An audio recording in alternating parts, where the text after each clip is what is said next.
CICAD, Centre international de conférence Abdou Diouf de Diamniadio. C'est donc ici, à Diamniadio, dans cette ville nouvelle, avec ses infrastructures nouvelles, que nous parlons ce matin de développement des infrastructures en Afrique. Je vous rappelle le thème, maintenir l'élan vers des infrastructures de classe mondiale en Afrique, thème donc de cette deuxième édition. Et l'édition est placée sous la présidence de son Excellence, le président Macky Sall, président en exercice de l'Union africaine, que nous remercions chaleureusement sous vos applaudissements.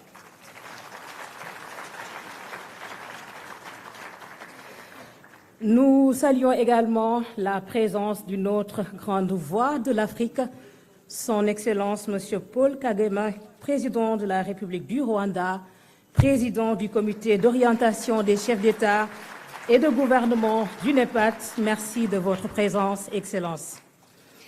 Merci, Mesdames et Messieurs, à tous les hauts décideurs du continent africain qui sont avec nous ce matin. Je rappelle que ce sommet est co-organisé par donc l'Agence de développement de l'Union africaine, ODA-NEPAD et la République du Sénégal. Et je me présente, je m'appelle Aram Dao, je suis journaliste. J'ai le plaisir de co-présenter les travaux de ce matin en compagnie de Dr. Edem. Thank you very much, my sister and Your Excellencies, distinguished guests standing on existing protocols. My portion is just to set the stage for what I believe is going to be a very exciting day amongst men and women that I believe are so key for driving the integration agenda that has been quite elusive for many decades. As we all know, the last few decades has seen multiple initiatives in our attempt for integration on this continent.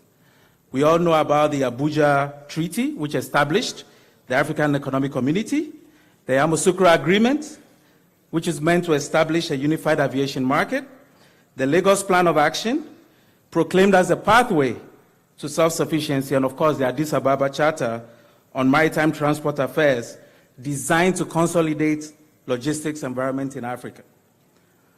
But as we concentrate on these initiatives, we also realize that as much as we've done a lot of work on the political, administrative, and legal optics, the operational capacities that are key, operational capacities such as logistics, regional networks infrastructure, value chain platforms, innovative financing instruments, talent creation, among others, are so key to ensuring that these groundbreaking initiatives can see the light of day.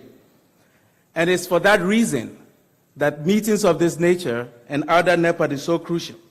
Because without infrastructure, which is a critical lever for Africa's socio-economic transformation and an essential component, cornerstone for our regional integration aspirations, which will provide increased intra-Africa trade, as well as the overall achievement of Agenda 2063 and the acceleration of the African Continental Free Trade Area. Until all those levers are put in place, this will be a pipe dream. And therefore, today we are honored to have amongst us the leaders, captains in industry and political leaders who have been so successful in breaking barriers to integrate this continent by what they're doing at home and seeing how we can synergize that to create a platform of our continental integration. Of course, we do know there are global headwinds that are militating against Africa's progress. We know economic decline is supposed to, according to IFC, went up 1.7%. We also know that there are also other challenges that we face. But we also know that in the challenges that confront us, we also recognize the spirits that would redeem us. And that's why I'm so honored today to be here with my sister, to be presenting to you these leaders who will be sharing with us the amazing work they're doing in their countries, and as they continue to support this brilliant initiative of other NEPAD and the SPIDA projects. Thank you very much. Thanks very much, Dr. Edem. Mesdames et Messieurs, la conférence des chefs d'État et de gouvernement de l'Union africaine avait adopté en 2021 le deuxième plan d'action du PIDA, le programme de développement des infrastructures en Afrique, et c'est un programme qui est porté par le NEPAD.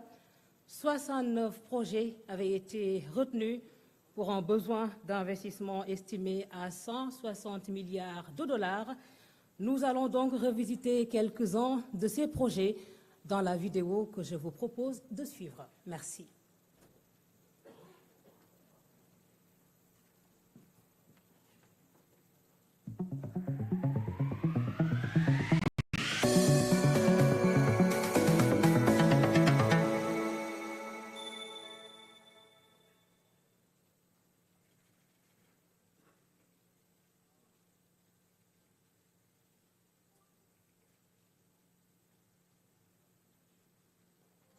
Our commitment to Africa's economic development drives our passion for developing leading-edge infrastructure to help propel robust economic growth. By 2040, Africa's infrastructure will have undergone a phenomenal transformation, with the primary focus in turnkey projects that will have long-term impact on economic growth. Energy.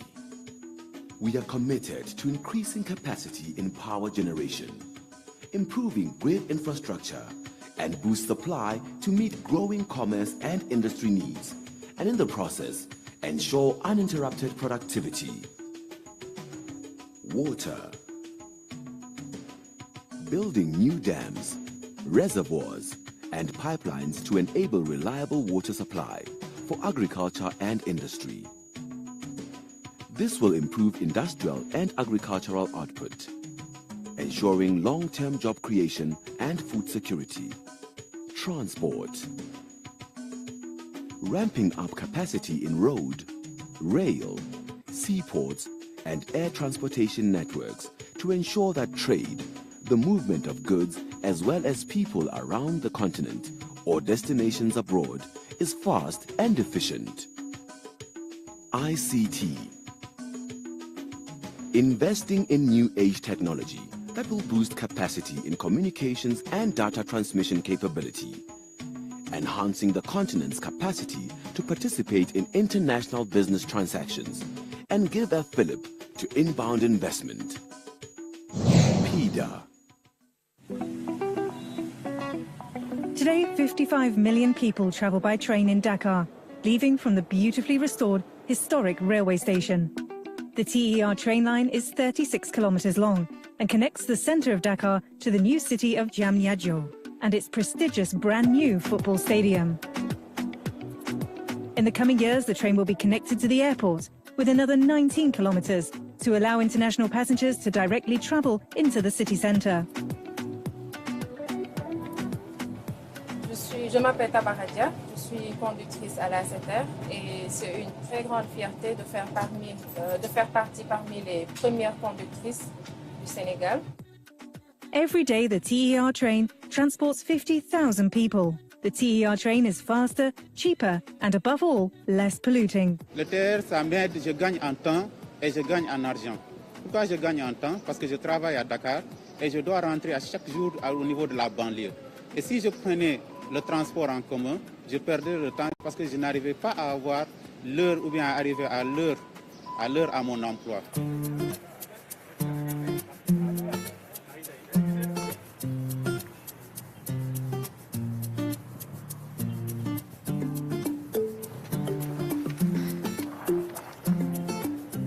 Celui qui m'a fait chercher aujourd'hui à l'école, on va jouer avec les autres au foot. À l'époque, pour venir de Kermassar à Dakar Centre, il fallait à peu près 1h30. Alors qu'aujourd'hui, j'ai mis peut-être 20 minutes, 25 minutes. On est ici dans le centre des opérations ferroviaires, le COF. Donc ici, c'est là où on pilote l'ensemble des trains qui sont sur la ligne. C'est le centre névralgique du TERS. Ici, en fait, déjà, nous avons un système de signalisation qui fait partie des plus modernes du monde, puisque nous avons l'ERTMS, c'est le système de supervision aujourd'hui qui équipe les lignes à grande vitesse les plus récentes en Europe.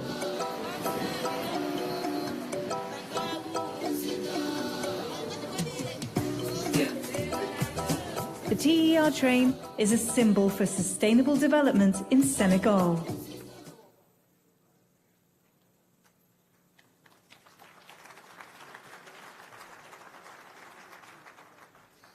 Merci beaucoup, mesdames et messieurs. Vous venez de suivre quelques projets donc du programme PIDA, le programme des infrastructures et de développement en Afrique. Et parmi ces projets les plus structurants, nous avons ici au Sénégal le TER, le train express régional que vous avez vu dans la vidéo. Il traverse 18 communes, relie la capitale Dakar à Diamniadio, là où nous sommes. Vous avez vu donc les détails dans la vidéo qui a été projetée. Mesdames et messieurs, nous saluons la présence parmi nous ce matin du Premier ministre d'Algérie, la présence également du Premier ministre d'Égypte, ainsi que du président de la Commission de l'Union africaine. Merci de les accueillir.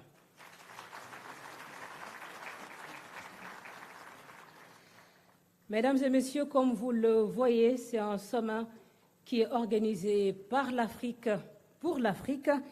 Et pour démarrer les allocutions, nous allons donner la parole au porte-voix de l'Afrique, son Excellence M. Macky Sall, président de la République du Sénégal, président également de l'Union africaine, s'il vous plaît.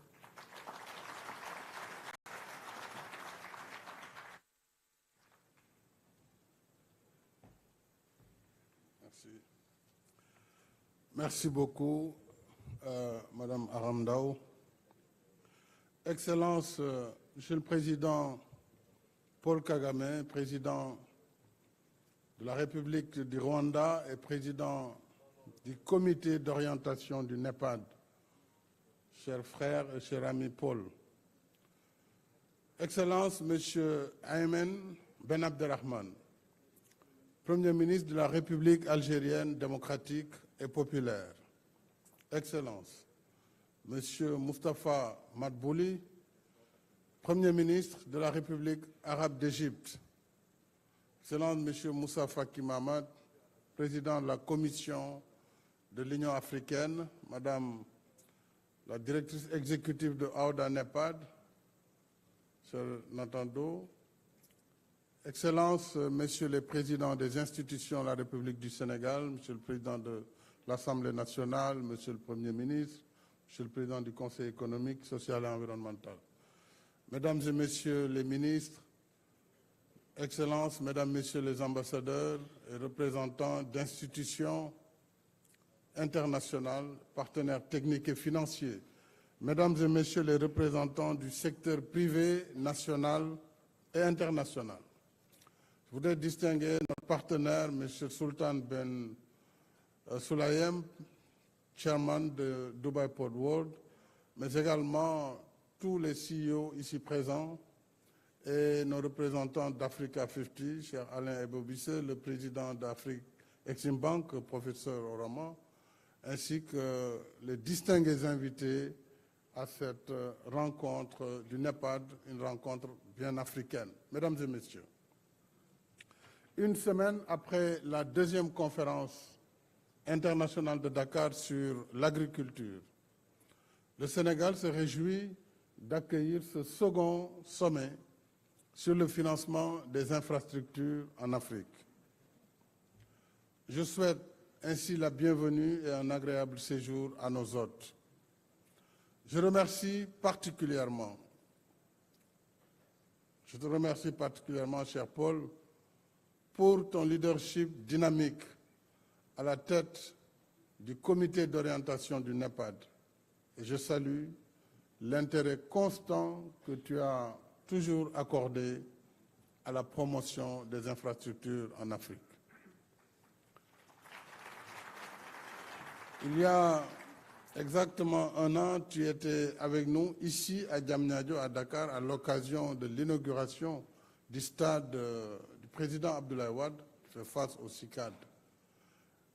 Te voici à nouveau parmi nous en tant que dirigeant du NEPAD, mais également comme locomotive de ce grand chantier des infrastructures en Afrique. Et je remercie nos frères, les présidents Abdelmajid Tebboune d'Algérie et Abdel Fattah al-Sisi d'Égypte d'avoir bien voulu envoyer des délégations de haut niveau représentées par leurs premiers ministres respectifs, le Premier ministre Ben Abdelrahman et Madbouli, pour vraiment donner également l'engagement de ces deux grands pays, membres fondateurs du NEPAD, pour montrer encore une fois leur détermination à faire du NEPAD une réalité de tous les instants pour les Africains. Merci, notre cher frère Moussa Faki Mahamad, président de la Commission de l'Union africaine. Merci d'être encore parmi nous une semaine après le Dakar 2 de l'agriculture. Nous t'avons presque kidnappé ainsi que la PDG du NEPAD. On ne dira jamais assez que l'infrastructure est le nerf du développement.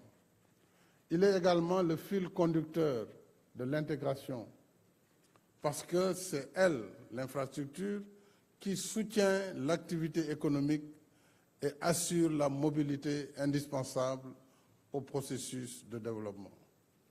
Or, en Afrique, notre déficit d'infrastructure ou notre déficit en infrastructure physique et numérique reste encore très élevé.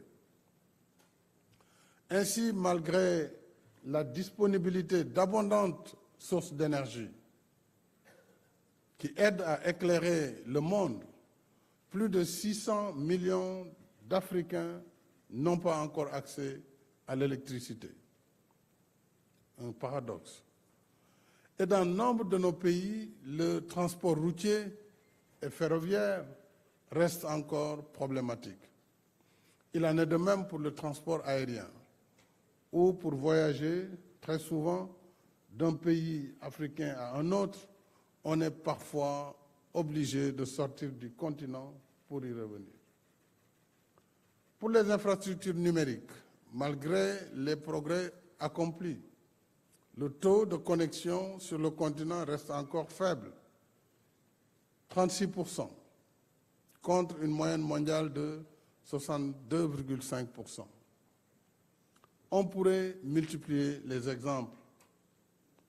C'est pour remédier à cette situation que l'Union africaine, le NEPAD et la Banque africaine de développement ont lancé en juillet 2010 à Kampala le programme de développement des infrastructures en Afrique, le PIDA, pour stimuler la réalisation des projets d'infrastructures transfrontaliers dans les secteurs des transports, de l'énergie, de l'eau, des TIC, entre autres secteurs.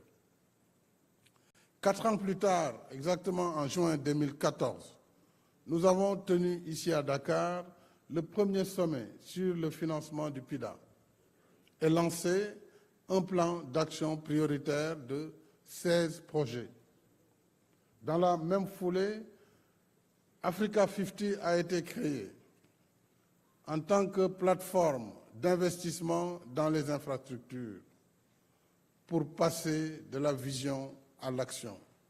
Je voudrais féliciter le CEO d'Africa 50 pour les résultats très appréciables qui ont été notés pour cette plateforme.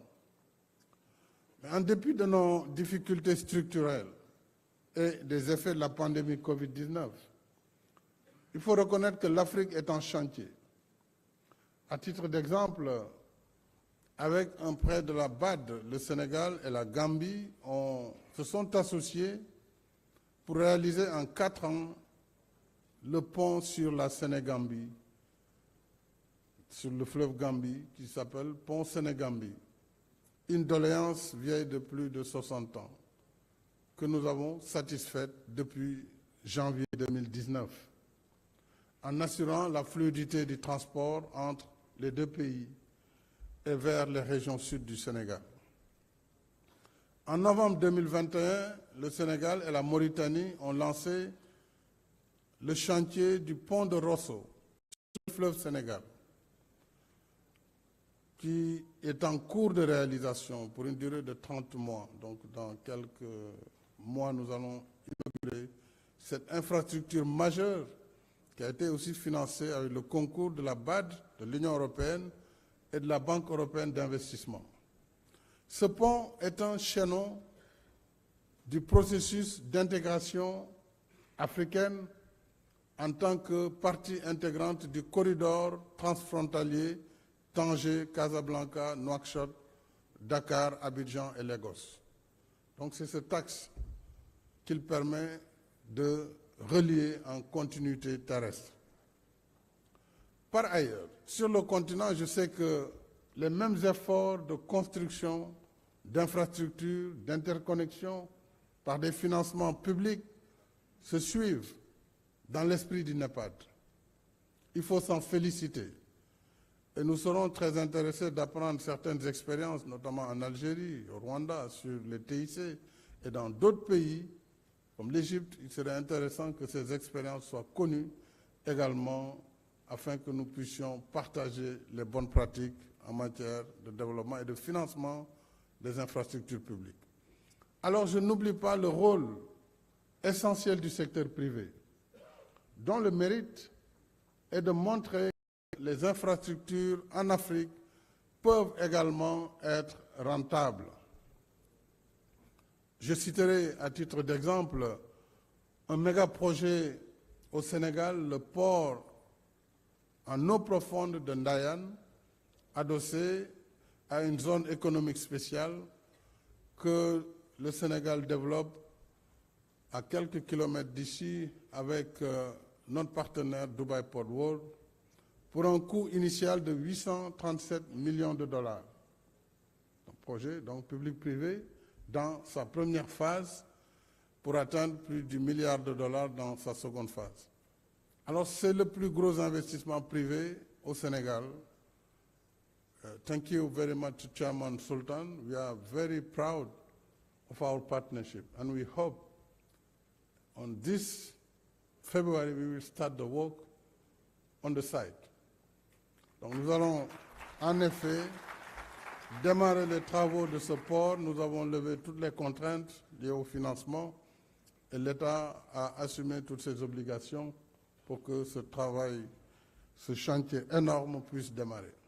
Alors, c'est pour encourager, mesdames et messieurs, ce partenariat public-privé que nous tiendrons prochainement le forum Invest in Sénégal sous l'égide de l'Agence de la promotion des investissements et des grands travaux APIX. Mesdames et messieurs, le progrès du continent en matière d'infrastructure, ces progrès sont réels, mais les défis le sont tout autant. En Afrique, les infrastructures restent encore sous-financées en volume et mal financées en termes de taux d'intérêt et de délai de remboursement. Selon le dernier rapport annuel du Consortium pour les infrastructures en Afrique, rapport publié au mois de décembre dernier, le financement des infrastructures en Afrique s'élève à 81 milliards de dollars en 2020. Il s'est élevé en 2020 à 81 milliards contre 100 milliards de dollars en 2018. Il y a eu un recul que nous pouvons comprendre avec la Covid. Et je rappelle que ce consortium pour les infrastructures en Afrique a été mis en place en 2005 à Glen Eagles lors du sommet du G8 d'alors, devenu depuis G7, et il rassemble autour de la Banque africaine de développement les principaux partenaires bilatéraux et les banques de développement actives sur le continent. Il est vrai que, comme je l'ai rappelé, l'impact de la pandémie a freiné nos efforts sur les infrastructures, avec naturellement le ralentissement de l'activité économique et surtout la réorientation des dépenses publiques vers des urgences sanitaires et sociales.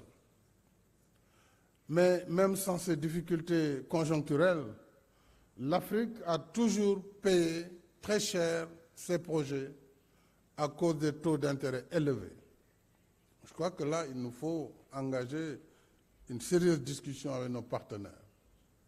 En outre, pour des financements aussi lourds et des infrastructures de longue durée de vie, comme le chemin de fer, nos pays sont souvent tenus de rembourser leurs dettes dans des délais très courts. C'est là le paradoxe, à quelques exceptions près. Il faut reconnaître quand même qu'il y a encore des financements concessionnels, pas très importants en volume comparé aux besoins, mais il s'agit tout de même de saluer et de reconnaître les efforts des partenaires bilatéraux et multilatéraux qui accompagnent l'Afrique sur le financement des infrastructures lourdes. En même temps, la problématique du financement restera entière tant que perdurent les règles et pratiques de la gouvernance économique et financière mondiale actuelle qui entravent l'accès des pays africains à des ressources conséquentes et à des conditions soutenables. Je pense entre autres aux notations abusives de certaines agences d'évaluation et surtout à la perception du risque d'investissement en Afrique, risque toujours plus élevé, on le sait, que le risque réel. Et nous payons très cher ces assurances. Pour prendre un exemple simple dans les financements à l'export, les fameux Exim Bank, si les taux apparaissent faibles autour de 2,5%, parfois 3%, il faudra rajouter les 10-12% de taux d'assurance. Donc c'est ça la réalité au quotidien que les pays subissent. Et il est extrêmement difficile dans ces conditions d'assurer le financement d'une infrastructure durable. Alors tout au long de mon mandat à la tête de l'Union africaine, j'ai constamment posé le débat, notamment à l'OCDE, au G7, au G20 et aux Nations Unies, sur les conditions de financement de nos économies, en particulier pour ce qui concerne les infrastructures. Il me semble donc important, à cette occasion du Dakar 2 sur le financement des infrastructures, que nous puissions continuer à porter le plaidoyer, et je compte sur le président Kagame, sur le président de la Commission et sur tous les leaders africains, à porter ce plaidoyer dans le cadre de nos échanges sur la réforme de l'architecture financière mondiale. Mais nous devons également relever les défis de la planification et de l'ingénierie technique et financière des projets pour les rendre bancables. Ainsi, 61% des 69 projets qui ont été cités dans le film tout à l'heure, qui constituaient le second plan d'action prioritaire du PIDA, donc 61% n'ont pas encore fait l'objet d'études de faisabilité pour être susceptibles d'attirer des investisseurs privés. Il y a donc lieu de créer une synergie entre les banques multilatérales de développement, les partenaires techniques et financiers et le fonds de préparation des projets de ODA-NEPAD pour améliorer les études de faisabilité des projets prioritaires. J'espère que la présentation de 20 projets sélectionnés dans le cadre des boardroom sessions qui vont venir après cette cérémonie pourra servir de cas d'école pour aider à lever les obstacles sur ces différentes étapes. En même temps, nous gagnerions à apprendre les uns des autres en échangeant davantage sur nos expériences respectives en matière de préparation et d'exécution, mais aussi d'exploitation des projets. C'est comme ce projet du TR qu'on vient de voir, dont je vois une polémique surprenante, un projet entièrement financé par l'État du Sénégal, en pleine propriété, qui a recruté une compagnie rompue à la tâche pour conduire dans la sécurité maximale, la sécurité des passagers de ce train, qu'on revienne toujours sur des polémiques sans lendemain, et ça aussi, quelque part, c'est ce qui freine l'Afrique. L'autoflagellation permanente. Pendant qu'on travaille pour le développement de notre continent, vous trouverez toujours des gens qui n'ont rien d'autre à faire que de peindre en noir ou en bleu ou en je ne sais quelle autre couleur les efforts qui doivent être la fierté de notre continent. Et moi, je suis convaincu que l'Afrique ne doit rien envier à personne. Nous avons tout ce qu'il faut pour faire de notre continent le plus beau continent du monde. Nous avons tout ce qu'il faut. Faudrait-il que notre élite, et c'est là où le bas blesse en Afrique, soit engagée dans le progrès du continent et non pas servir de caisse de résonance à des puissances perdues ou à des gens pour qui l'Afrique ne fera rien de bon. Et je pense que nous sommes là justement pour prouver le contraire. Et prouver le contraire, c'est de continuer la marche en avant de notre continent. C'est un peu cela la finalité de ce sommet aujourd'hui de Dakar que je voudrais maintenant déclarer ouvert. Et je vous remercie de votre aimable attention.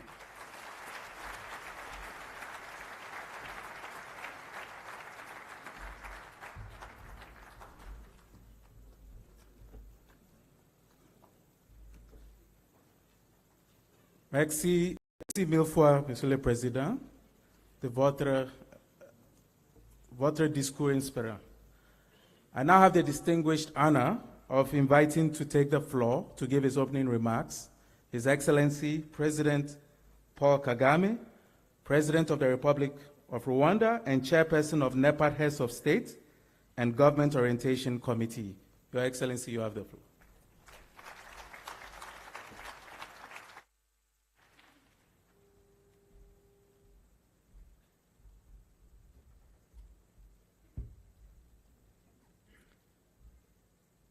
Excellency, President Macky Sall, brother, my friend, Chairperson of the African Union, Excellencies, Prime Minister from Arab Republic of Egypt and People's Democratic Republic of Algeria, who are here with us, Excellency Moussa Faki, Chairperson of the African Union Commission, the CEO of AUDA NEPAD, Nodos Bekele Thomas, Excellencies, distinguished ladies and gentlemen.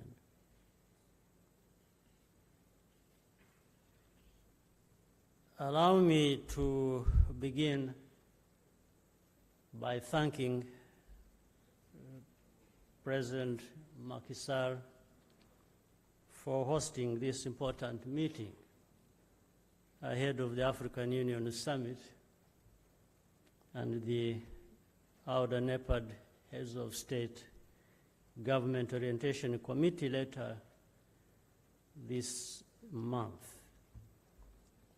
And President, you have pretty much covered most of the things that need to be said. I thank you for your work and commitment. Let me go on to say I also commend President Cyril Ramaphosa for his leadership of the Presidential Infrastructure Champion Initiative. With the implementation of the Program of Infrastructure for Infrastructure Development in Africa, PIDA, building world-class infrastructure on our continent is within our reach. Under the second PIDA Priority Action Plan, AUDA NEPAD assists member countries in fast-tracking projects with high social impact. Over the years, good progress has been made. no doubt about that. But Africa's infrastructure gap remains significant. To close this gap for good, mobilizing domestic resources is very critical. This is why in 2017, AUDA NEPAD launched the 5% agenda on increasing institutional investment in Africa's infrastructure. This summit is an opportunity to add to this funding mix, by partnering with the private sector to make our infrastructure projects even more bankable. Having inclusive, reliable, and sustainable infrastructure is not an end in itself. For Africa, it means reducing the cost of doing business, boosting regional trade, and becoming more resilient against future shocks. Ultimately, infrastructure is a means to create prosperity and opportunity for our people. Since its creation, under the leadership of South Africa, membership of the Presidential Infrastructure Champion Initiative has increased. This underscores once again that building Africa's infrastructure requires us to work closely together, both as governments and with the private sector. In fact, this also helps to operationalize to its full capacity the African Continental Free Trade Area. It is part of our wider vision as outlined in Agenda 2063 to build a more secure and prosperous Africa for all of us. Let's seize this momentum to make faster progress towards our shared goals. We cannot be satisfied with business as usual. I take this opportunity to thank all the partners present, and let's continue working together and stay the course for the Africa we want. Once again, President Macky Sall, I thank you for inviting us and hosting us in this beautiful city, Dakar and Senegal. I thank you for your kind attention.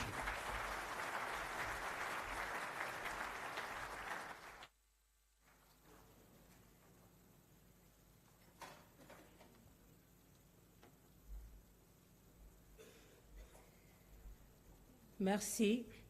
Merci encore une fois à son Excellence, Monsieur Paul Kagame, pour la présence, mais également pour la contribution remarquable à cette question du financement des infrastructures en Afrique. Je vous prie encore une fois de l'applaudir, s'il vous plaît. Nous allons à présent passer la parole à un autre invité de marque, Son Excellence, Monsieur Moustapha Madbouli, Premier ministre de la République arabe d'Égypte, s'il vous plaît.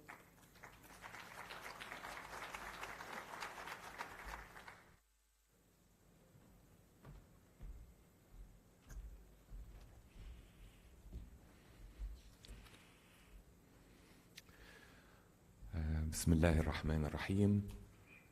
فخامة الرئيس ماكي سال رئيس جمهورية السنغال الشقيقة ورئيس الاتحاد الأفريقي،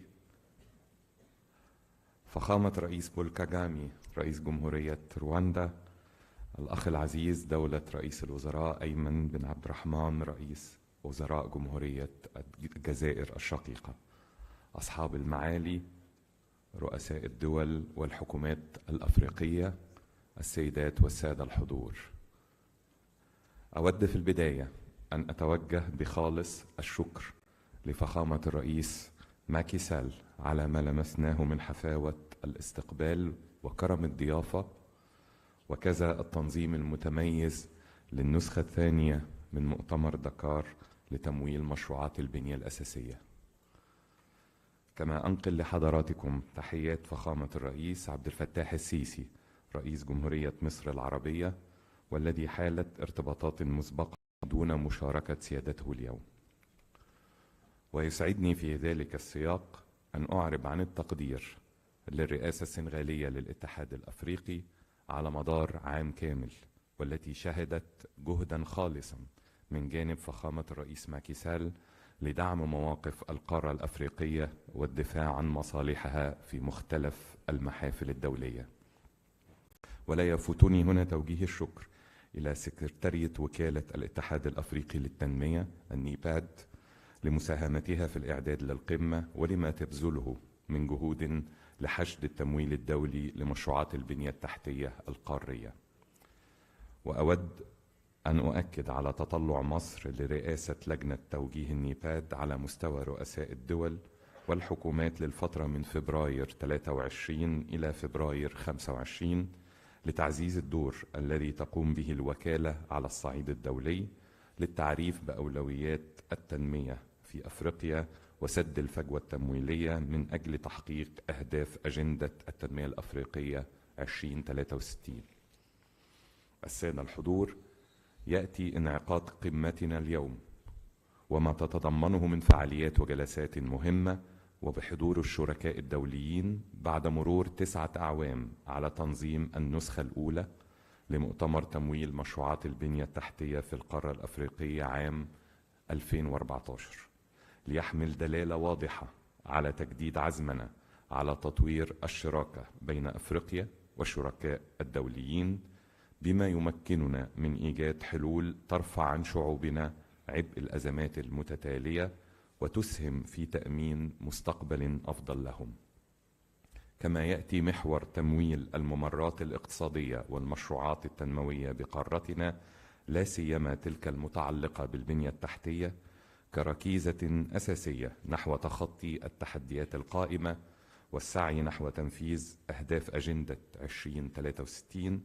استشير إحصاءات البنك الدولي إلى احتياج القارة الأفريقية إلى ما يقرب من 100 مليار دولار سنويا لسد الفجوة التمويلية المرتبطة بمشروعات البنية التحتية.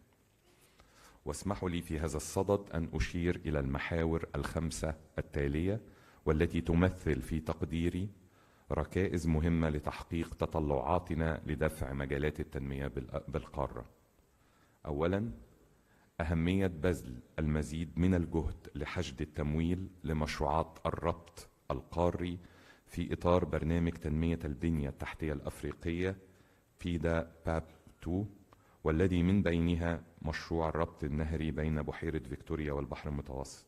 وأود الإشارة في هذا الصدد إلى ما تسهم به مصر من دور عبر الترويج للمشروعات المشار إليها، ومن أمثلة ذلك استضافة مصر الاجتماع الوداري الذي ضم الدول المشاركة في هذا المشروع يوم 12 ديسمبر الماضي، والذي نتج عنه التوافق على تعزيز جهود حشد الموارد المالية اللازمة لإعداد الدراسات الجدوى الخاصة به.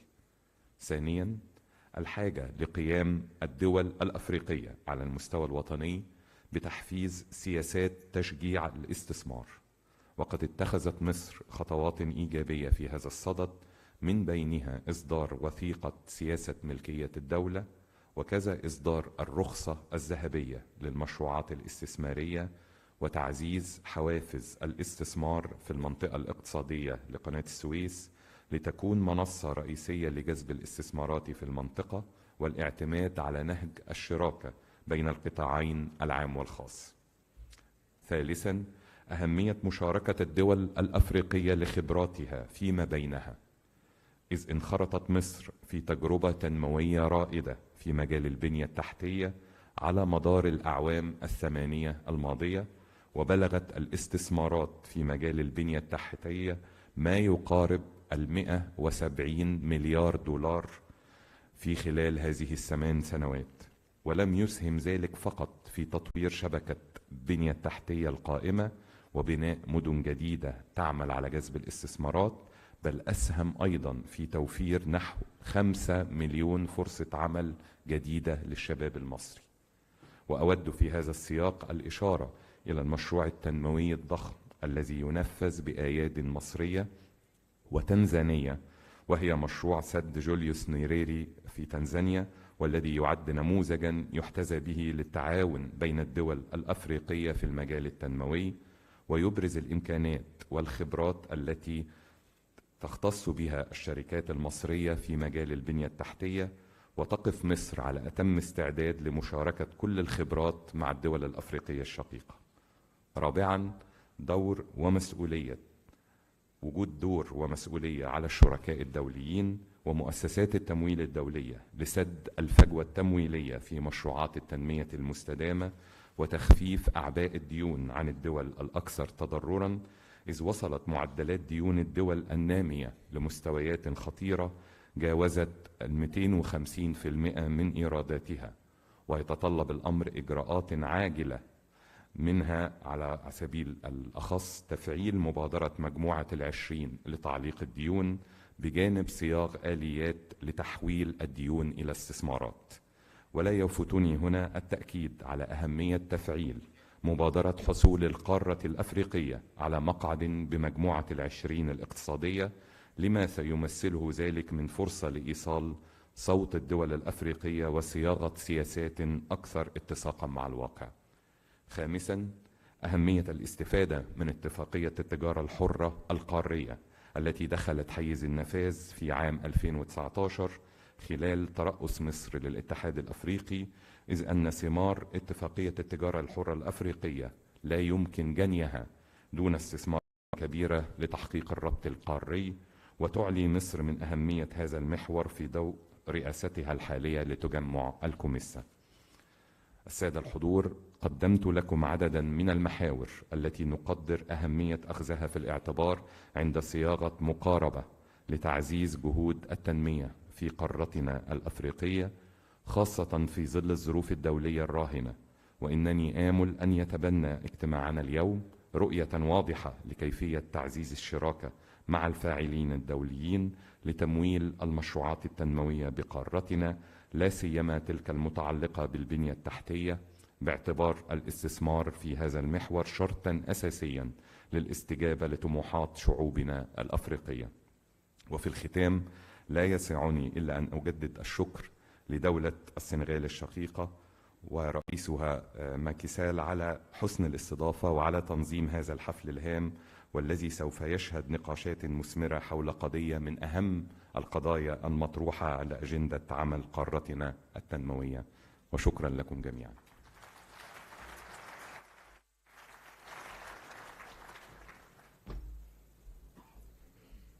Mr. Prime Minister, shukran.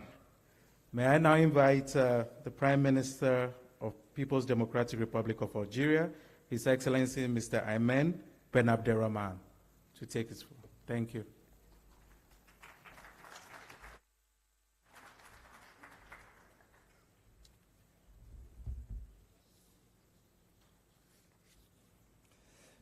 بسم الله الرحمن الرحيم. فخامة الرئيس ماكي سال رئيس جمهورية السنغال الشقيقة ورئيس الاتحاد الإفريقي، فخامة الرئيس بول كاغامي رئيس جمهورية رواندا، دولة السيد مصطفى مدبولي الأخ العزيز رئيس وزراء جمهورية مصر الشقيقة، معالي السيدة ناردوس بيكيلي توماس الأمين التنفيذي لوكالة التنمية للاتحاد الإفريقي نيباد، معالي السيد موسى فقي رئيس مفوضية الاتحاد الإفريقي، أصحاب السعادة السيدات والسادة، اسمحوا لي بدء أن أنقل إليكم تحيات رئيس الجمهورية السيد عبد المجيد تبون وتمنياته لكم بالنجاح الكامل لأشغال هذه القمة الهامة التي تعنى بتمويل وتطوير المنشآت في قارتنا العزيزة. كما أود أن أغتنم هذه الفرصة لأشيد بدور الرئيس ماكي سال رئيس الاتحاد الإفريقي وجهوده الحثيثة والجديرة بالثناء في الدفاع عن المصالح الإفريقية صوب تحقيق إفريقيا التي نريدها جميعا تماشيا مع تطلعات أجندة الاتحاد الإفريقي 2063. فقبل أيام فقط انعقدت هنا بدكار قمة هامة بل ومحورية حول الأمن الغذائي في قارتنا العزيزة، وها نحن اليوم بمبادرة مشكورة من الرئيس ماكي سال بصدد تعزيز جهودنا المشتركة لتطوير البنية التحتية في إفريقيا خدمة لأهداف التنمية التي نصبو إليها جميعا. كما أود أن أحيي جهود الاتحاد الإفريقي ووكالة أودا نيباد التي تعد الجزائر أحد أعضائها المؤسسين بهدف مضاعفة المساعي تجاه شركاء إفريقيا الدوليين لضمان التمويل اللازم للبنى التحتية الرئيسية المدرجة في برنامج تطوير البنية التحتية في إفريقيا بيدا.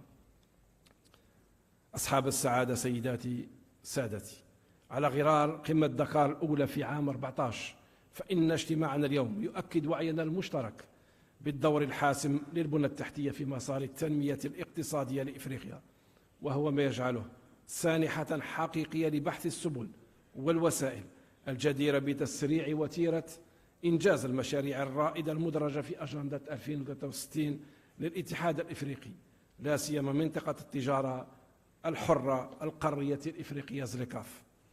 وفي هذا السياق فإن للجزائر قناعة ثابتة بضرورة تسريع التكامل الإقليمي لقارتنا كسبيل وحيد لمواجهة تحديات التنمية وإنهاء تهميش إفريقيا في مسار العولمة، وهي قناعة جعلت الجزائر تضع في صلب أولويات عملها الإفريقي أهمية تجسيد برنامج تطوير البنى التحتية في إفريقيا، وذلك أنه ينشد التكامل والاندماج الإقليميين ويشكل من هذا المنطلق قوة دافعة للنمو الاقتصادي المستدام والشامل. ومع ذلك تكشف التحليلات المقارنة مع مناطق أخرى من العالم عن معدل منخفض بل ومنخفض جدا لحجم التجارة البينية في إفريقيا الذي لا يتجاوز 16%، في حين يبلغ نسبة 60% في القارتين الأوروبية والآسيوية، وهو ما يرجع أساسا إلى العجز المسجل في البنية التحتية الحديثة والنوعية في قارتنا. وإذا كان دخول منطقة التجارة الحرة القارية الإفريقية حيز التنفيذ يعكس تتويجا لمسار طويل الأمد يهدف إلى تشجيع التجارة البينية وخلق فرص العمل وتحسين الحياة اليومية للمواطنين الأفارقة، فإنه يحملنا أيضا على تكثيف جهودنا من أجل تحقيق الأهداف المحددة في إطار برنامج بيدا. وانطلاقا من مبدأ التملك فإن إرساء أطر تعاون مربحة للجانبين بين إفريقيا وشركائها الأساسيين من شأنه المساهمة في تطوير وفي تصور إجراءات ومبادرات تعزز من قدراتنا على حشد الموارد المالية عبر مساهمات المؤسسات المالية الإقليمية والدولية وشركاء التنمية وكذلك القطاع الخاص، مما سينعكس لا محالة بالإيجاب على وتيرة إنجاز البنى التحتية النوعية في قارتنا العزيزة. بالإضافة إلى ذلك فإن إنشاء شراكات بين القطاعين العام والخاص مع الرفع من مشاركة القطاع الخاص يمثل أيضا سبيلا واعدا بالنظر إلى قدرة هذه الشراكات على تخفيف العبء على ميزانيات الدول الإفريقية وتقليل المديونية المفرطة مع الاستفادة من الابتكارات التي طورتها الشركات الخاصة. وإذا كان على المستثمرين الأفارقة والأجانب اغتنام الفرص الموجودة في العديد من القطاعات ذات القيمة المضافة العالية وتقديم الخبرة والمعرفة التي تحتاجها البلدان الإفريقية، فيتعين في المقابل على هذه الأخيرة أي الدول الإفريقية تهيئة مناخ مواتٍ للفعل التجاري والاستثماري عبر الرفع من جاذبية القطاعات الحيوية للاستثمارات، وعلى رأسها بطبيعة الحال البنى التحتية والمنشآت القاعدية.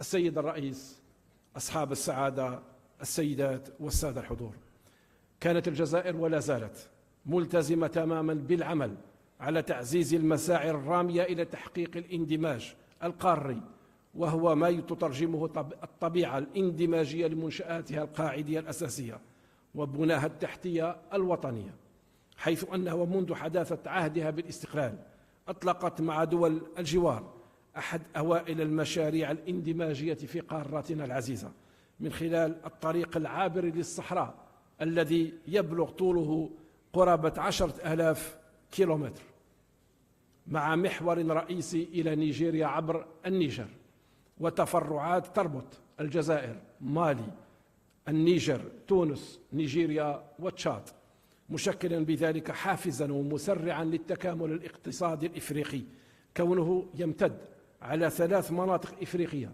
الشمال، الغرب والوسط. وقد اتفقت الدول المعنية بهذا المشروع الاستراتيجي والهام في شهر جوان من سنة 22 بالجزائر على جعله رواقا اقتصاديا مندمجا بما يتوافق والرؤية الجديدة للبنى التحتية المكرسة في برنامج العمل الثاني للأولويات المنبثق عن برنامج بيدا. بالإضافة إلى ذلك، وبقرار حكيم من السيد رئيس الجمهورية عبد المجيد تبون، بادرت الجزائر أيضا مع الشقيقة موريتانيا إلى وضع الترتيبات القانونية والإجرائية والمؤسساتية من أجل إنجاز طريق يربط مدينة تندوف الجزائرية بالزويرات الموريتانية على مسافة تقارب 800 كيلومتر، ليصل بذلك الجزائر بغرب إفريقيا، خاصة وأن السنغال الشقيق وموريتانيا الشقيقة وتحت إشراف صاحبي الفخامة الرئيس ماكي سال والرئيس الغزواني قد أطلقتا في نوفمبر 22 أشغال المشروع العملاق، وهو بناء جسر روسو الذي يربط بين البلدين، مما سيشكل فرصة حقيقية للربط بين شمال وغرب إفريقيا.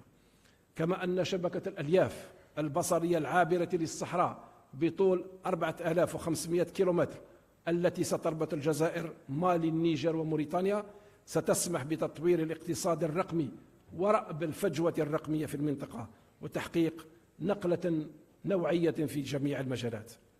وإن الجزائر لحريصة أيضا كل الحرص على تجسيد خط أنابيب الغاز ليغوس الجزائر الذي تعكف بمعية كل من النيجر ونيجيريا الشقيقتين على متابعته وتسريع من وتيرة الإنجاز. وأود في هذا الشأن أن أغتنم هذه الفرصة للتأكيد على أهمية موائمة المشاريع المسجلة في برنامج بيدا مع أهداف أجندتنا القارية لسنة 2063، مع ضرورة التقيد بإجراءات الاتحاد الإفريقي المتعلقة خاصة باختيار المشاريع، لا سيما ما تعلق منها بالموافقة المسبقة للدول المعنية بالمشاريع المختارة، إعمالا بالميثاق التأسيسي لمنظمتنا القارية. وفي ختام كلمتي، وإذ أجدد انخراط الجزائر التام والفعال في مساعينا المشتركة لتحقيق الاندماج القاري وتطوير البنية التحتية في قاراتنا، فإنني أؤكد من هذا المنبر أن تنفيذ مشاريع البنية التحتية في إفريقيا يعتمد في آن واحد على تصور مشترك واندماجي للمشاريع الوطنية وتنسيق مستمر في إطار مبادئ التضامن والوحدة التي يفرضها التزامنا الجماعي بتحقيق إفريقيا قوية وصامدة ومزدهرة لمساعينا الدولية لحشد الدعم اللازم لتجسيدها. ونظن أن أولى هذه الخطوات هو الالتزام بالعمل الجماعي من أجل تحرير إفريقيا من عبء المديونية ومن عبء خدمات الديون. هذه الأعباء إن لم نجد حلا عمليا وفعليا لها الآن فإنها ستشكل العائق الرئيسي لمسار التنمية الشامل لدولنا الإفريقية. مرة ثانية شكرا السيد الرئيس على تنظيم هذا الملتقى العام، والسلام عليكم ورحمة الله تعالى وبركاته.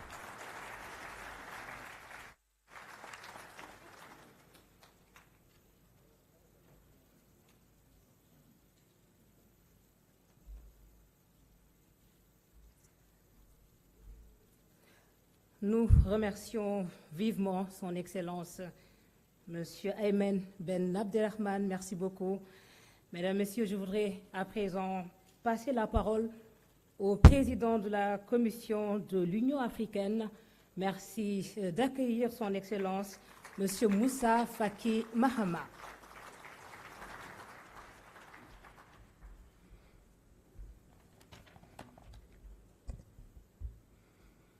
Excellence Macky Sall, président de la République du Sénégal, président en exercice de l'Union africaine, Excellence Paul Kagame, président de la République du Rwanda et président du comité d'orientation des chefs d'État et du gouvernement du NEPAD, Excellence Monsieur le Premier ministre de l'Algérie, de l'Égypte et du Sénégal, Excellence Monsieur le Président des grandes institutions de la République du Sénégal, Excellences, Mesdames et Messieurs les ministres, Madame la commissaire de l'Union africaine en charge des infrastructures et de l'énergie, Madame la secrétaire exécutive de ODA-NEPAD, Monsieur le représentant des institutions financières, chers partenaires, Mesdames et Messieurs, je voudrais tout d'abord exprimer ma reconnaissance au président Macky Sall, au gouvernement et au grand peuple du Sénégal d'avoir bien voulu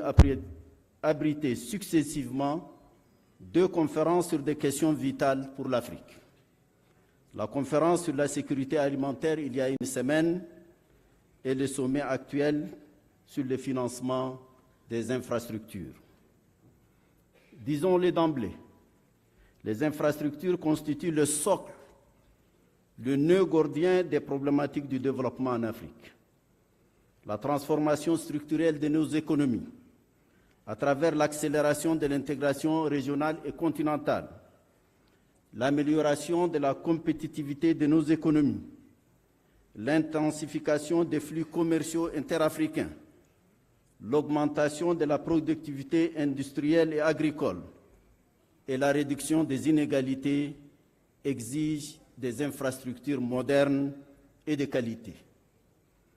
Ici comme ailleurs, il nous faut tenir un langage des vérités. L'état de lieu montre que l'Afrique accuse un retard considérable dans ce secteur, ce qui induit un manque à gagner en termes de croissance économique estimé à 2% par an. L'agenda 2063 de l'Union africaine l'a en substance proclamé de manière structurée, précise et claire. Les retards en termes d'ampleur des déficits et de lenteur du rythme de progrès sont patents dans les secteurs des transports, notamment les routes, les ports, les chemins de fer, les aéroports et plus encore de l'électrification, de l'eau et des technologies de l'information. Ce déficit d'infrastructures nous coûte 40% en termes de perte de productivité. À l'heure actuelle, seulement 38% de la population africaine a accès à l'électricité. Moins de 10% est connecté à Internet et seulement 25% du réseau routier africain est pavé. Les appels constants de notre continent pour des investissements de grande ampleur dans les infrastructures productives, conséquence logique de cet état de fait, cherchent à inverser cette tendance. Pour ce faire, l'Union africaine a pris un certain nombre d'initiatives. Je peux signaler le programme de développement des infrastructures, PIDA, au niveau régional et continental, et le programme de l'initiative présidentielle pour le développement des infrastructures, ainsi que les plans d'action prioritaires du PIDA, PAP2 pour la période 2021-2030. Ce portefeuille, basé sur un inventaire des projets proposés par les communautés économiques régionales et les États membres de l'Union africaine, est sérieusement documenté, ambitieux et quantifié. Ce portefeuille contient des projets avec des retours importants sur investissement et un contexte des risques maîtrisés. Pourquoi alors sommes-nous au stade rappelé dans l'état des lieux? Ce n'est certainement pas à défaut d'initiatives africaines diverses que nos retards s'expliquent. N'est-il pas alors temps d'orienter la recherche des réponses en nous-mêmes, c'est-à-dire dans les déficits de volonté politique, d'innovation dans la gouvernance et d'audace dans la construction de nos destins. Les infrastructures ne tombent pas du ciel. Elles se conçoivent, se planifient et se réalisent avec méthode, acharnement et détermination transformatrice. Tous ceux qui les ont réalisés, en Asie, en Amérique latine et avant cela ailleurs, ont suivi ces chemins, l'unique conduisant à l'accomplissement des ambitions. Je note ici que le train express régional de Dakar est un exemple probant de volonté politique pour lesquelles je félicite le gouvernement du Sénégal, le président Macky Sall en particulier. Excellences, Mesdames, Messieurs, le financement des infrastructures en Afrique est d'abord une affaire de gouvernement. Les chiffres nous indiquent que 80% de nos infrastructures sont financées sur nos ressources publiques. Or, l'espace budgétaire, de plus en plus réduit de nos États, ne permet pas de relever les défis de ces devoirs à l'égard de nos peuples. Tous nos experts sont unanimes sur l'urgence d'une redynamisation cohérente des efforts de mobilisation de nos ressources domestiques. C'est dans ce contexte de restrictions budgétaires que prendra un relief particulier la mobilisation du secteur privé africain et l'intéressement du secteur privé international. Mais cela ne suffit pas. Il faut aller au-delà. Il nous faut imaginer, inventer de nouveaux instruments, des modèles et scénarios de financement pour combler les besoins estimés entre 130 et 170 milliards de dollars par an. Il nous faut creuser davantage l'idée des partenariats innovants, des fonds de pension et des fonds souverains, en impliquant plus fortement nos fonds souverains et nos fonds de pension dans le financement à long terme de nos projets d'infrastructures bancables. Nous démontrerons notre volonté d'appropriation de notre destin. À titre de contribution, la Commission de l'Union africaine tente de renforcer la lutte contre les flux illicites de capitaux, qui nous coûtent plus de 70 milliards de dollars par an. L'amélioration de la gestion des finances publiques par la réforme des politiques fiscales, la mise en place d'institutions financières véritablement africaines et le renforcement des outils et mécanismes de financement innovants. De même, la Commission a pris des initiatives visant à éliminer les obstacles inhérents à la mise en œuvre des projets PIDA, en soumettant ces difficultés aux chefs d'État pour la prise de décisions conséquentes. Cette approche a permis des avancées dans la réalisation des projets tels que la transsaharienne Lagos-Alger, le corridor nord-sud dans la SADC, l'APSET en Afrique de l'Est ou encore l'interconnexion par la fibre optique en Afrique de l'Ouest. En outre, l'Union africaine, à travers son agence de développement ODA-NEPAD, a lancé en 2016 le Continental Business Network, dont l'objectif est d'attirer le secteur privé africain dans le processus de financement et d'appui aux projets d'infrastructure au niveau national, régional et continental. Une autre initiative clé est celle que porte l'agenda 5% de l'African Infrastructure Guarantee Mechanism, censé tous deux mobiliser la communauté africaine des investisseurs institutionnels et atténuer les risques pesant sur les projets de PIDA. Excellences, Mesdames et Messieurs, dans un contexte marqué par les limites de l'épargne intérieure, la mise en œuvre du PIDA 2 dépendra de la capacité à mobiliser les financements extérieurs, notamment les investissements directs étrangers dont le niveau est encore faible, même si nous avons vu, selon la CNUSET, un léger rebond à 83 milliards de dollars américains en 2021. Selon les estimations de l'OCDE et de la Banque mondiale, l'Afrique ne reçoit que 50 milliards de flux d'investissements directs étrangers, soit 2,2% du PIB du continent. En 2017-2019, l'Afrique n'a attiré que 2,9% des flux mondiaux d'investissements directs étrangers par rapport à l'Asie, qui est à 31,1%, et l'Amérique latine et les Caraïbes, 9,9%. À cet effet, les États membres sont appelés à accélérer les réformes structurelles et entrer au renforcement de la transparence, la protection des investissements et la lutte contre la corruption. Il est superflu de rappeler que les apports des financements extérieurs sont conditionnés par l'amélioration de la viabilité et de l'efficacité de leur utilisation.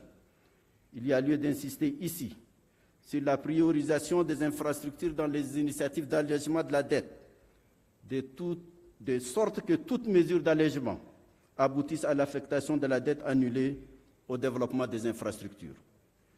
Je ne saurais terminer ces propos sans insister sur l'idée récurrente dans tous les débats sur la question des infrastructures en Afrique. L'enjeu majeur est et demeure l'émergence d'une vision fondée sur les sacrifices et les efforts propres du continent, portés par une volonté forte de compter sur soi-même et notre propre mobilisation des ressources de financement dans une logique à long terme. Mon expérience de 6 ans à la tête de la Commission de l'Union africaine m'a définitivement convaincu de la nécessité de compter avant tout sur nos propres forces.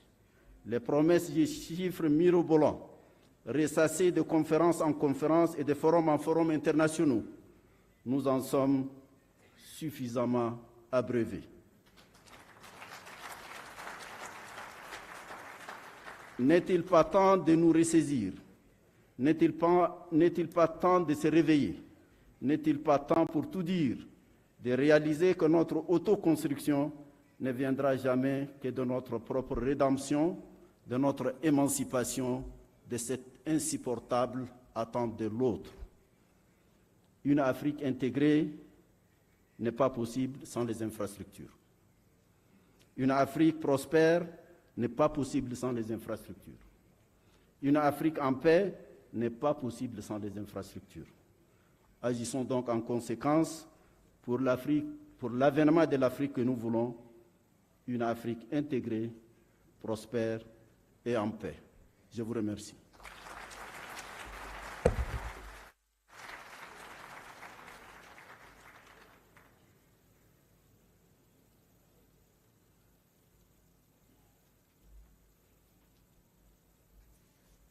Merci beaucoup, Excellence, Monsieur Moussa Faki Mahama, une Afrique intégrée, prospère.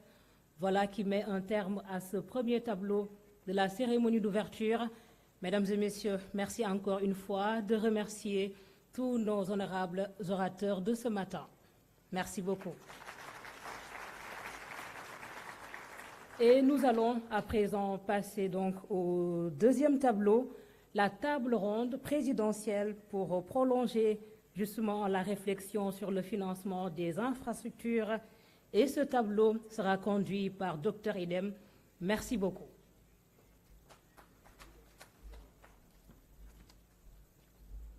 Merci beaucoup, Aram. Your Excellencies, I now have this distinguished honor to steer the affairs of the next segment of this program. And to do that, I want to set a scene from what I've heard from the distinguished excellencies or the excellencies that were spoken earlier. It has been clear that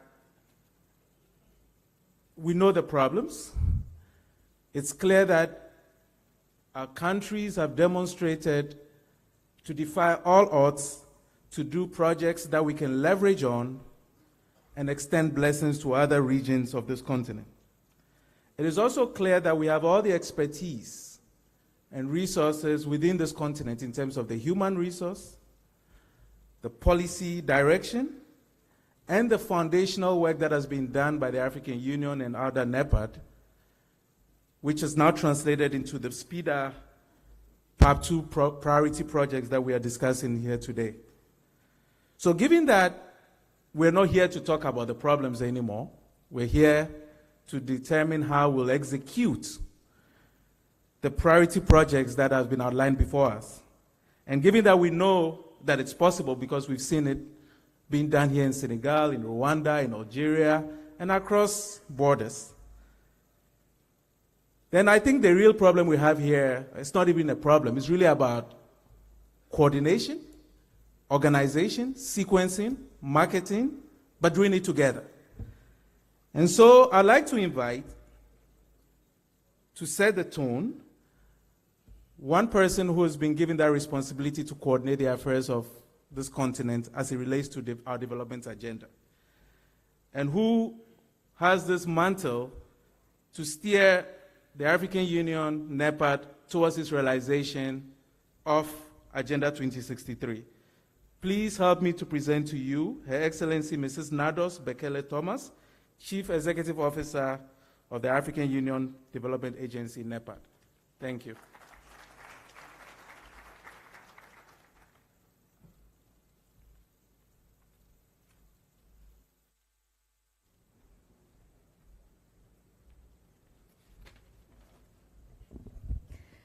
Thank you very much, Dr. Redem, the co-chair of the Afro Champion, who is really ably conducting this, this summit. I will start at the outset by thanking His Excellency President Macky Sall and the government of the Republic of Senegal for hosting this historic second Dakar Financing Summit for Africa, for Africa's infrastructure. Thank you, Excellency, for your leadership and enduring devotion to Africa's infrastructure agenda. Your legacy as a visionary who initiated the regional express train and cross-country highway, the backbone of the country's infrastructure, and as the voice for regional integration in West Africa is unquestionable. Your efforts have been remarkable and an inspiring example to us all.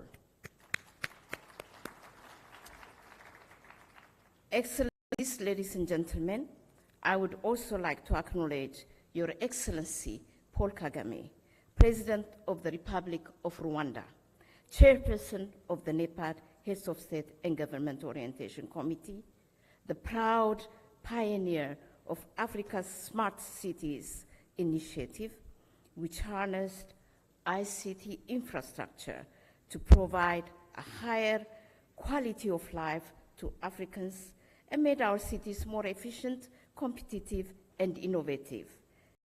Thought leadership. Your Excellency, I'm deeply grateful for your support and guidance as chair of HSGOC. Excellency,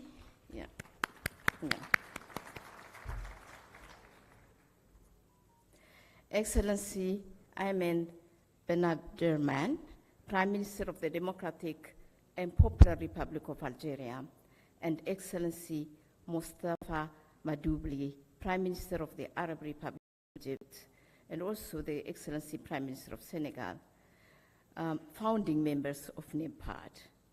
Thank you for your presence at the summit and for your commitment to the mandate of NEPAD. We truly appreciate your participation and your contribution. Your Excellency Mustafa Kemal, Chairperson of the African Union Commission, thank you first of all for your inspiring message. Thank you for your intellectual guidance and for giving myself and the Outer NEPAD team the opportunity for open and frank discussion. I would also like to recognize the presence of my sister, the Commissioner for Infrastructure Development, among other things. She has got so much big portfolio. Thank you for your collaboration. Thank you for your partnership. Thank you for your willingness to work together with us. All honorable ministers of finance, transport, infrastructure, economic planning, and public works from all corners of Africa, thanks for your presence and for your commitment. Your Excellencies, the Secretaries General, and honorable representatives of all regional economic communities, our core partners, thank you very much for responding positively and for coming together and to commit yourself to coordinate our activities for the betterment of this continent. Thank you very much. Distinguished members of the Diplomatic Corps and all distinguished leaders of development financing institutions, many of you, private sector stakeholders, and the PIDA project owners. Really, truly, I cannot name one because I'll be missing so many of you out, but your presence is a testimony that infrastructure development means good business. It means good investment. And your presence here is really encouraging. And we thank you very much. And we will work together to make this dream to be a reality. We count on you, heavily on you. Thank you very much, ladies and gentlemen, Mesdames et Messieurs. Thank you all indeed for your commitment to building upon the vision of our leaders, past and present, and delivering upon the dream of world-class infrastructure for Africa.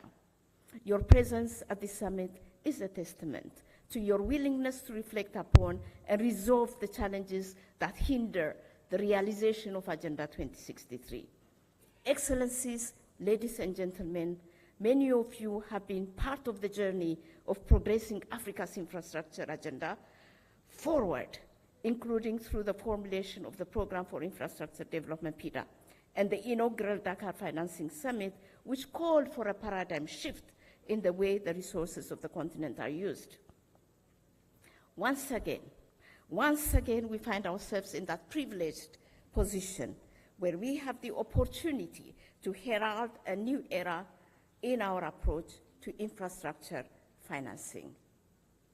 In yesterday's media briefing, Senegal's Director General of Infrastructure, Mr. Mamadou Camara, put it eloquently that just as the veins work together with other vessels to pump blood to our hearts, bridges, roads, and railways are the lifeline of our economies. We cannot achieve integration and growth, trade and development, peace and security without infrastructure. Over the last decade, we have borne witness to the adverse impact of poor infrastructure on Africa's potential. And I don't want to go into the details, but I would like to cite just something that is really striking, which is really hitting the news today. At a national level, for example, of course, at the continental level, there are 600 million Africans who remain in the dark. But at a national level, countries like South Africa are facing the energy crisis, which costs the country between $86 to $230 million a day, depending on the intensity of power cuts. As a result, the IMF predicts growth for South Africa of only 1.2 this year and 1.3 next year. Additionally, the crisis will lower production, increase the cost of living, and reduce income for businesses such as mining and retail, and affect, of course, crop yields due to reduced irrigation. Furthermore, the pending 18.65% increase in electricity tariff will increase the cost structures of South African companies really immensely. Other countries in the Sahel region, like Chad, for example, have amongst the lowest rates of access to electricity in Africa and in the world, with less than 10% of Chadians having access to the national grid. Low access to electricity hampers Chad's security and significantly slows its growth and the much-needed economic transformation. And yet, ladies and gentlemen, and yet, the Grand Inga Dam, the Kariba Dam, and South Africa's very own Harab Dam is developed very well, could offer adequate capacity, like His Excellency said, to meet the demand of the entire continent, and even more beyond the borders. Insofar as our commitments to reduce transport costs and boost intra-African trade, I am afraid to report that we have fallen short of our targets. It is frustrating that we have to leave the continent and connect through Dubai and Paris in order to travel within our own continent. This is the paradox of the fifth liberty. While we allow foreign airlines full access to our skies, our very own airlines are restricted and crowded out of business. We need to really reflect on this. My recent mission to Congo-Brazzaville reminded me of the limitations of cross-border exchanges on the continent, ladies and gentlemen. How is it that Congo River remains unbridged to this day? How is it that the people of Congo-Brazzaville and Congo-Kinshasa do not have the necessary infrastructure that will optimize their socioeconomic engagements? I was in Central African Republic. We have Bangui and Zongo, which are separated by the Ubangi River and don't have access to bridges. It's time, ladies and gentlemen, and I agree with you, President, the Chairman of the Commission. It's time for Africa to unshackle ourselves and build bridges that connect us. Ladies and gentlemen, talking about Africa's paradox, I would also like to remind ourselves that while we talk about ICT as a critical enabler for development, less than 10% of all data generated in Africa is kept in Africa. 90% is stored offshore because we don't invest in data centers. In today's world, data is the critical currency. We need to have control of our data. And if we don't, we cannot control our future. Excellencies, these are but a handful of examples which make a compelling case for why we need to draw our attention and resources to Africa with world-class infrastructure. Taking cognizance of the gravity of these issues and the general inadequacy of traditional sources of finance for Africa's infrastructure, it's high time that the continent adopts the best practices of the global infrastructure financing landscape. Already there are good examples. We just heard some from Egypt, from Algeria, from Rwanda, from Senegal, and there are others, Cote d'Ivoire, Kenya, Ethiopia, Morocco. These countries have mitigated shortcomings of the current funding and delivery architecture and the limitations of Africa's debt as a percentage of GDP to diversify their infrastructure funding sources. We need to take lessons from countries who have tapped into innovative sources of funding to finance infrastructure projects. Through the African Infrastructure Guarantee Mechanism and the 5% Agenda, our NEPAD calls for member states to use at least 5% of their pension and sovereign wealth funds and assets for infrastructure development. Kenya has done 10%, and the minimum we can do is 5%. This will enable us to drive both public and private investments in key sectors of the economy. Excellencies, I'm pleased to share that, that since the inaugural DFS, our NEPAD has actively developed instruments and tools that continue to fast-track the financing and delivery of PIDA projects. We need to look at them. They've done so much. We need to look at them, revise them, and review them. To date, out of the 400 projects from PIDA PAP 1, 76 are operational, 78 are under construction, and 23 are in the tendering stage. The remaining projects are on their way to bankability. So while PIDA PAP 1 showed good results, we could do more and should do more. The time is now. Excellencies, our experiences as our NEPAD have enabled us to identify some of the bottlenecks which slow down the implementation and delivery of PIDA projects, and for your reflection and resolution. And this includes the lengthy intergovernmental negotiations on implementation arrangements, which can take more than 3 years and even longer in extreme cases. And the fact that not all projects are allocated funding from the national budgets, and it's difficult to leverage other funding. And as said, project preparation can be lengthy due to lack of capacity in member states. But this is something that we can surmount. We have enough capacities elsewhere in Africa. It's mobility that is very important.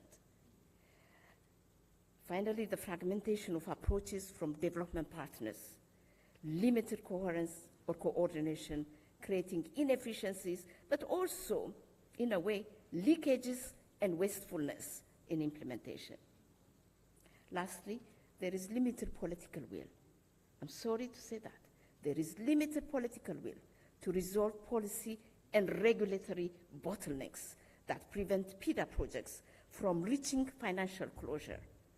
We have to be honest to ourselves. For example, just an example, our banking systems need to be connected to facilitate transactions across countries. We also need to harmonize our systems. President Macky Sall said, policies and standards. For example, for all infrastructure, we have to move of rails, the rail infrastructure. We have to move from metric to standard to be able to connect. We need to adopt this. We need to understand what are the little bottlenecks that impede, and let's resolve these problems. Excellencies, it's my expectation that this summit and presidential roundtable will provide guidance on how we can resolve these issues, and more importantly, to recommend concrete actions on the priorities of the summit, which are increasing and securing the necessary funding for project preparation, matching project financing needs to existing sources of financing. We desperately need to increase our efforts towards mobilizing more domestic resources and optimize our existing instruments' capacities. In this vein, I'm most pleased to announce that after this roundtable discussion, NEPAD will sign a framework of agreement with Afreximbank to establish a joint project preparation facility, and I want to really recognize and salute President Orama for this, initiative.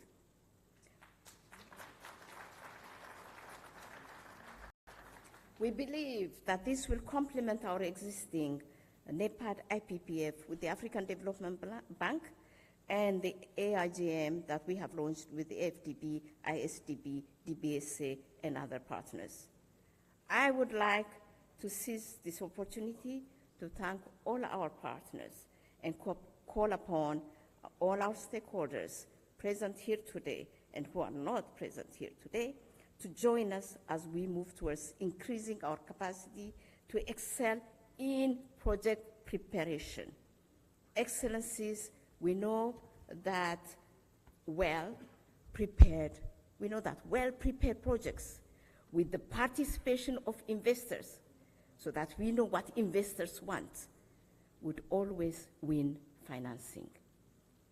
Ladies and gentlemen, NEPAD desires to mobilize $8 billion for project preparation and a much-needed $1 billion for early-stage project preparation over the next 5 years. We need to build our pipeline. We need you, and we need it now. PIDA projects should be included in national development plans and budgets, especially budgets. We ask that the private sector to invest more in our own infrastructure. Let's not be myopic. Let's not be short-term. Let's think of long-term. On a political front, we need political will and good governance. In my humble opinion, we need a presidential accountability forum.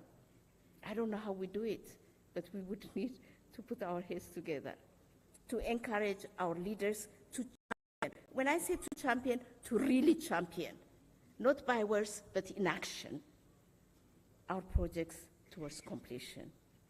Excellencies, the political agenda should reflect the will of the people and not our sovereign desires.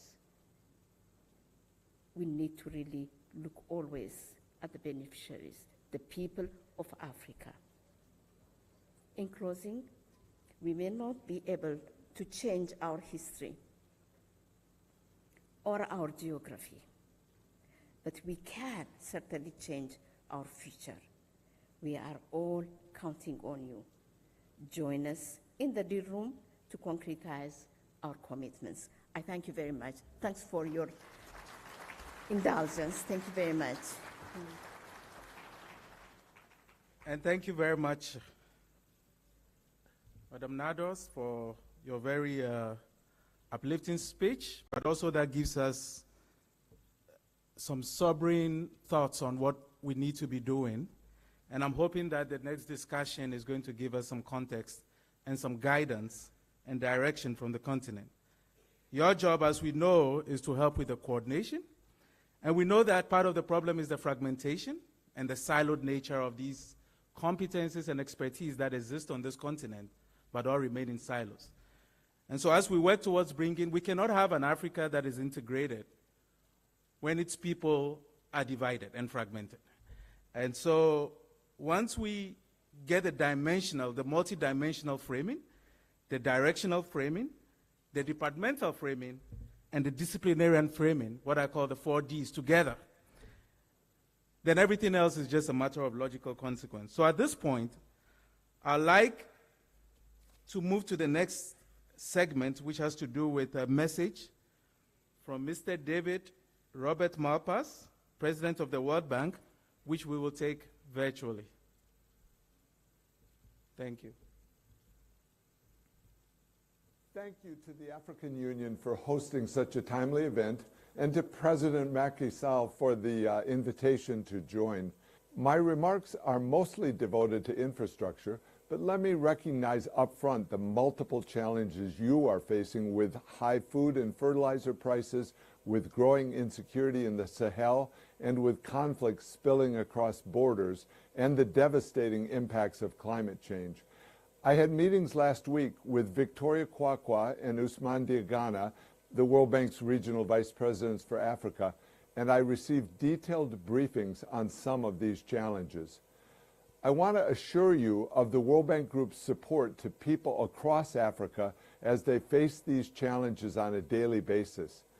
It is critical that our development interventions move as quickly as possible, especially into fragile situations, while there is still opportunity to prevent conflicts from escalating. Turning now to the topic of today's meeting, I want to highlight a disconnect between your huge investment and infrastructure needs and the too little too late inflow of capital. One of the biggest challenges is in sub-Saharan Africa. It is home to 60% of the world's extreme poor and has a high population growth rate, but the current investment rate is not enough even to maintain capital stocks, much less increase them. In these complex circumstances, the World Bank Group is providing rapidly increasing support through grants and concessional financing. We are committed to continuing to do so. An important part of the success of these inflows is to improve governance and transparency. This makes the existing flows more effective and helps invite greater inflows.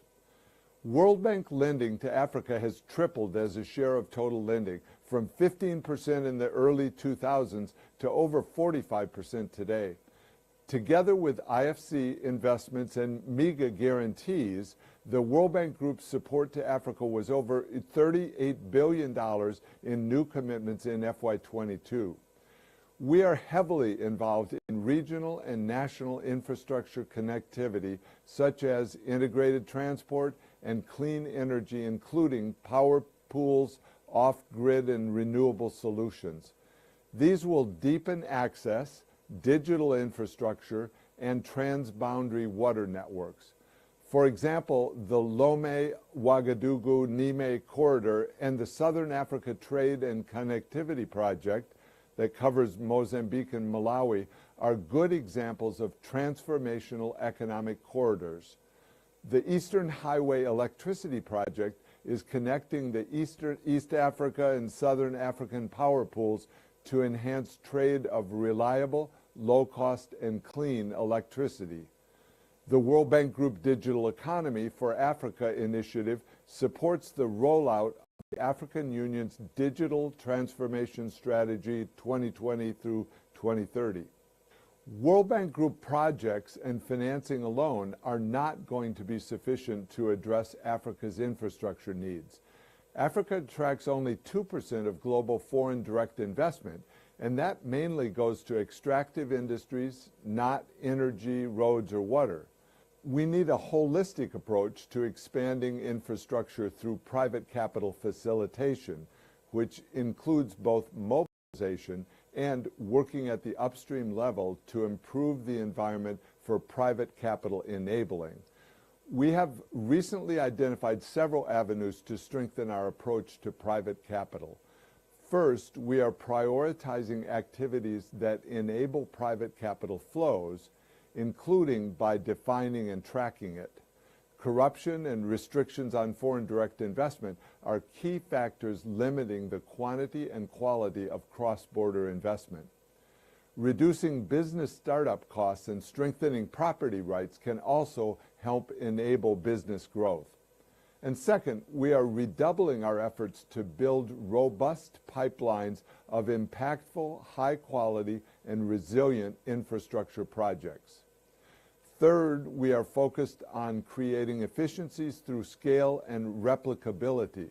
For example, we are developing new opportunities to crowd in private climate finance through standardized toolkits, such as in scaling solar or PPP initiatives.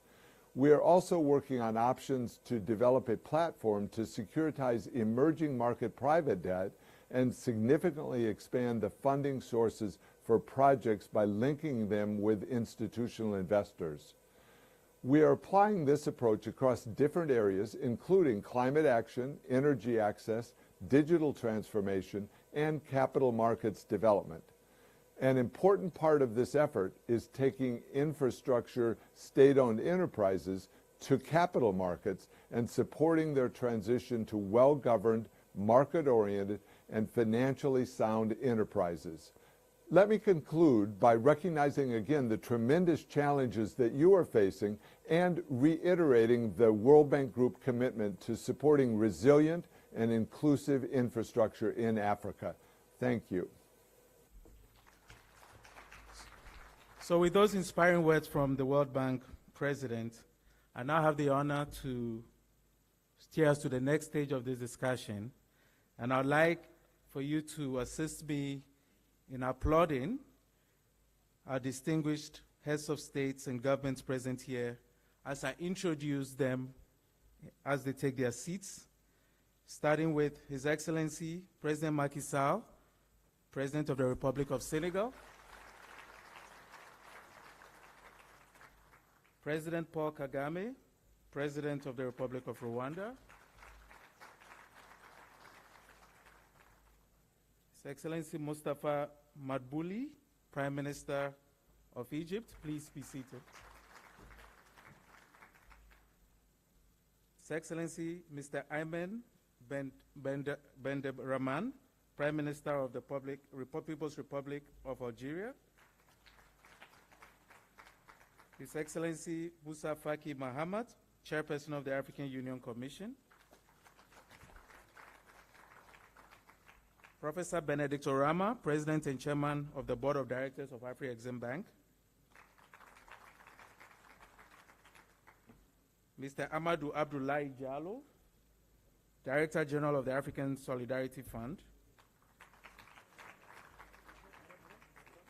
Mr. Sultan Ahmed Ben Sulayem, Chairman and CEO of DP World.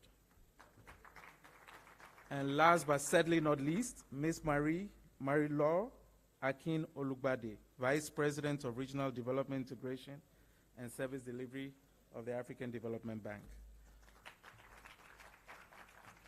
Your Excellencies, distinguished ladies and gentlemen, thank you and welcome to this special session where we will take guidance from you on what we must do as we take this forward march in this journey towards Agenda 2063, as we map out the rails, roads, digital infrastructure that connects a continent that hitherto had infrastructure that was taking resources out of the continent, and begin to lay the groundwork for the infrastructure that will make sure that we can travel, trade, move goods and services within the continent. Thank you very much, and once again, a round of applause. Before I go to the very specific questions, I want to sketch a context based on something I heard President Macky Sall and also President Kagame speak about, because it seems to me that no matter what we say about how much money is out there, because we've all heard about how the world is long on capital and short on opportunities. Africa is long on opportunities, but short on capital. And we know why we're not able to connect these dots. There are all kinds of reasons that the experts have told me, but that's not what matters to me. What matters to me is what I've heard these presidents say on how they've been able to defy every logic to create the economic environment to attract so much resources into their countries, and are doing much more. So the capacity to do more is there. We've seen how partners and our friends around the world, like DP World, have come in, and we've seen what the DFIs of the continent are doing. So given the opportunity, they could do more. So I guess the question is, if we're going to follow this pace to achieve what Senegal has done in 10 years, which is amazing, because we're sitting here today, and in 10 years, none of this existed. What Rwanda is doing, what Egypt is doing with the infrastructure that they've done, if we're going to continue at this pace, I don't think we're going to make Agenda 2063. You would agree with me, right, Nados? So something disruptive has to happen. And that's what we're trying to, we know we're not going to be able to get all the answers in this meeting, but we hope that we'll be able to at least set the stage for what we need to be doing as we leave this room. So I want to tell a story. So this is a story of my two sons, 4-year-old and 9-year-old. And one day they decided that they wanted to race each other. So they started the race, and they were going to run around the field. And when they took off, the 9-year-old started running so fast. Of course, he has longer legs, longer strides, so he moved so far away from his 4-year-old brother. After 10 minutes of running, this 4-year-old devised a strategy. He decided not to keep chasing and following his younger brother. He decided to move in the opposite direction of the pitch and start running in the opposite direction. When his older brother saw that he was no longer following him, he stopped, turned around, and then decided to now catch up with him. The moral of this story was that by seizing the power to define his own destiny and reality, he changed the game, the direction, and the definition of what the competition was about, or the journey was about. He had devised at what time the game was going to end, the definition about success, and the definition of who would win. And I think that's where Africa finds itself.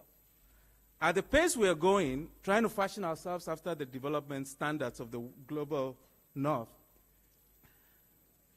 using the indices and indicators they keep giving us, there's just no way we're going to make it, especially when we know that there's enough resources on this continent, human and fiscal, to match the $270 trillion of investments that exist in assets all over the world, looking for investments.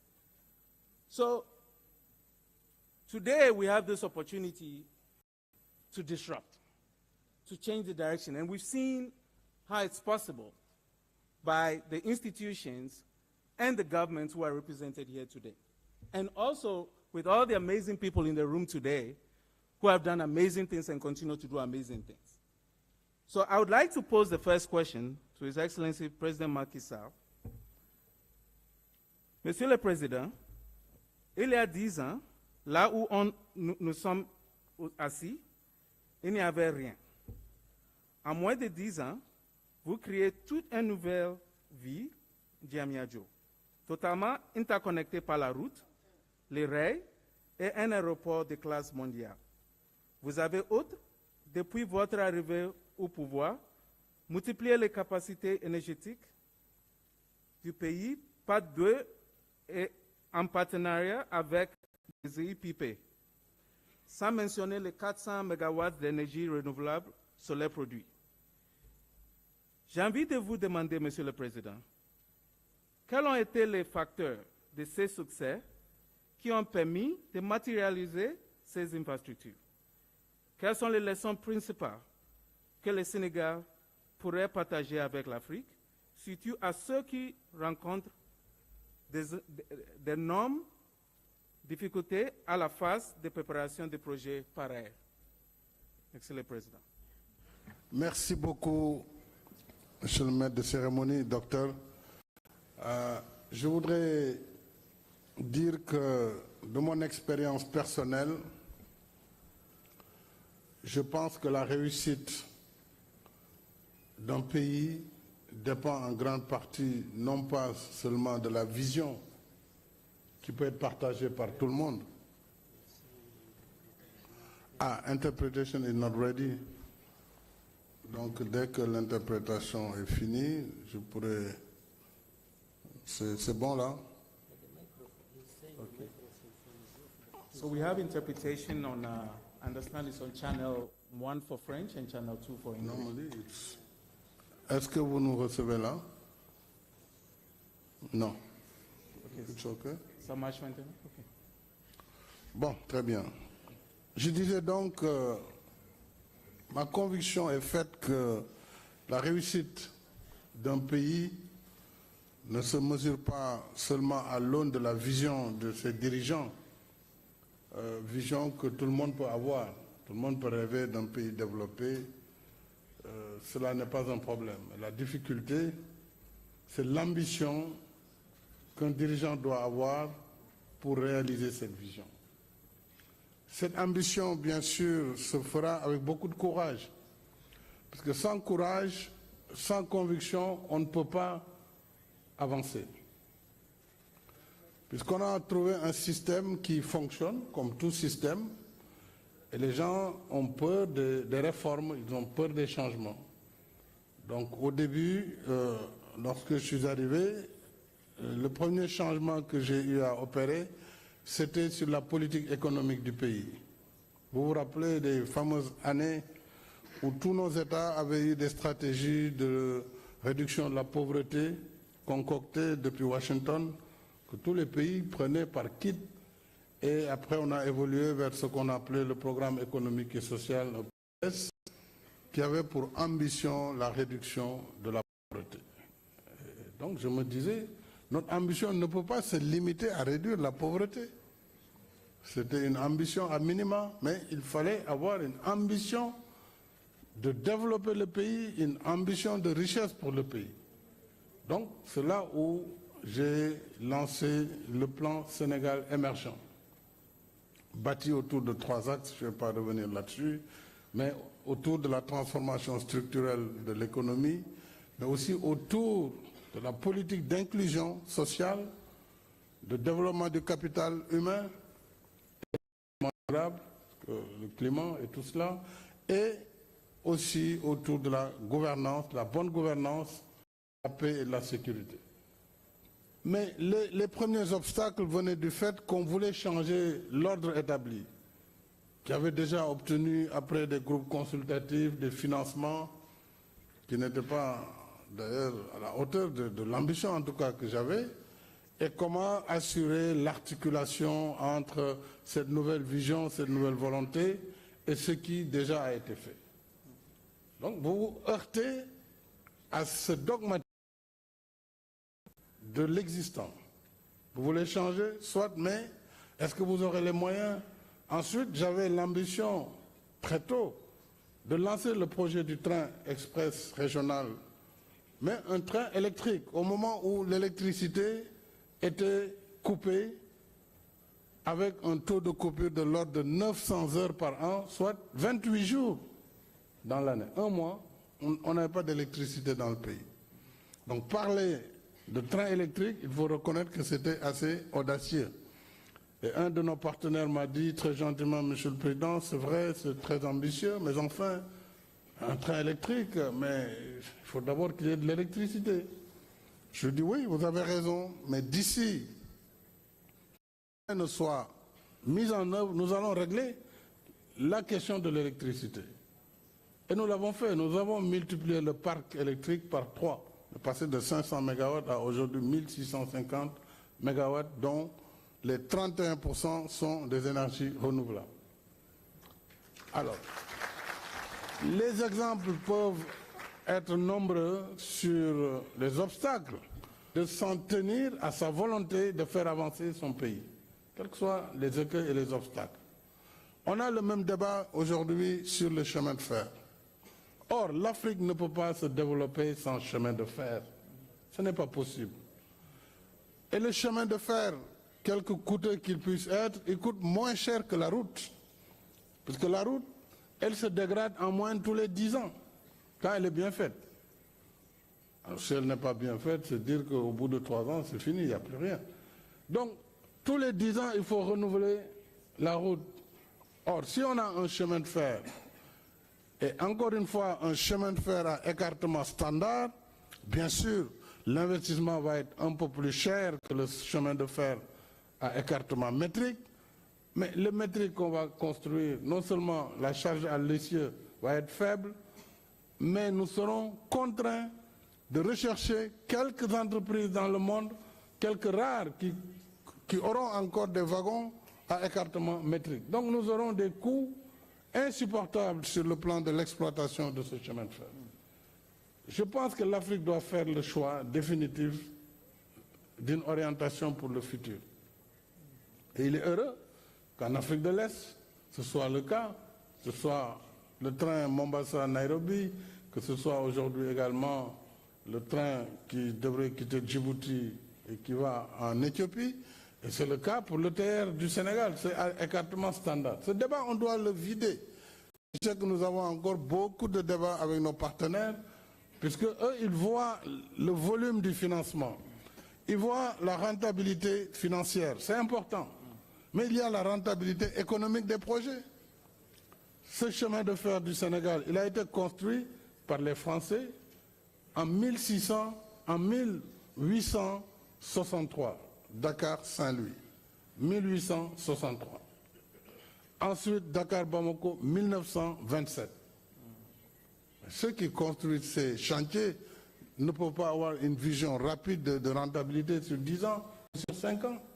Donc il faut que nous réglions cette question de la rentabilité économique plutôt qu'une question uniquement de rentabilité financière à court terme, et que nous puissions aussi nous-mêmes faire l'effort dans nos budgets nationaux, et c'est là, par là où je termine, l'effort dans nos budgets nationaux de mettre l'accent sur les investissements, donc la formation brute de capital, et non pas sur le fonctionnement.